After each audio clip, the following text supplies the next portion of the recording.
Nesta terça-feira, dos 3 convocados pela CPI do Cachoeira, apenas o arquiteto Alexandre Milhomem falou. Os outros 2 convocados se valeram do direito de permanecer calados.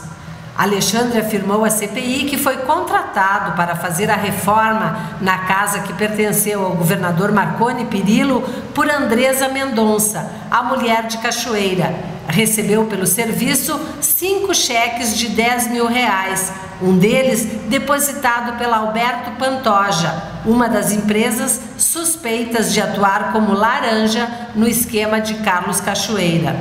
O Cachoeira foi morar numa casa que não era dele, que ele não tinha comprado, que ele ia ficar 2 meses. E gastou, de forma estimada, como disse o arquiteto, 500 mil em móveis e outros adereços de decoração e mais 50 mil para um arquiteto.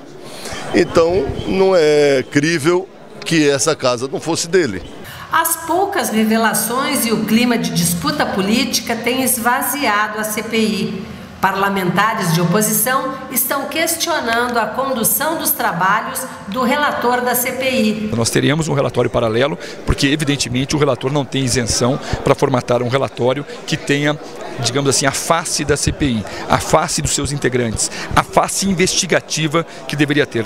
Os depoimentos de hoje são a prova mais cabal que a CPI sabe para onde tem que ir e está com medo de dar o próximo passo. A CPI no dia de hoje, parodiando a célebre música do Engenheiros do Havaí, eu prestei atenção no que a CPI disse e a CPI não disse nada do que ela deve de fato dizer para o Brasil. Parlamentares insistem em ouvir o presidente afastado da Delta, Fernando Cavendish, e o ex-diretor do DENIT, Luiz Antônio Pagó.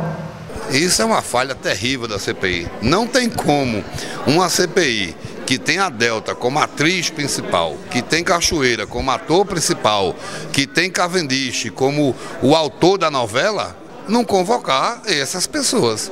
Isso é um absurdo. Caso a CPI não mude o rumo, um grupo de parlamentares propõe uma CPI paralela para investigar o que não está sendo investigado na CPI oficial. Seria importante ouvirmos algumas pessoas, já que o relator não quer ouvir o Fernando Cavendish, não quer ouvir o Luiz Pagó, talvez possamos nós ouvir numa outra comissão. Nós não vamos aceitar um relatório que seja, me permita a expressão, meia boca.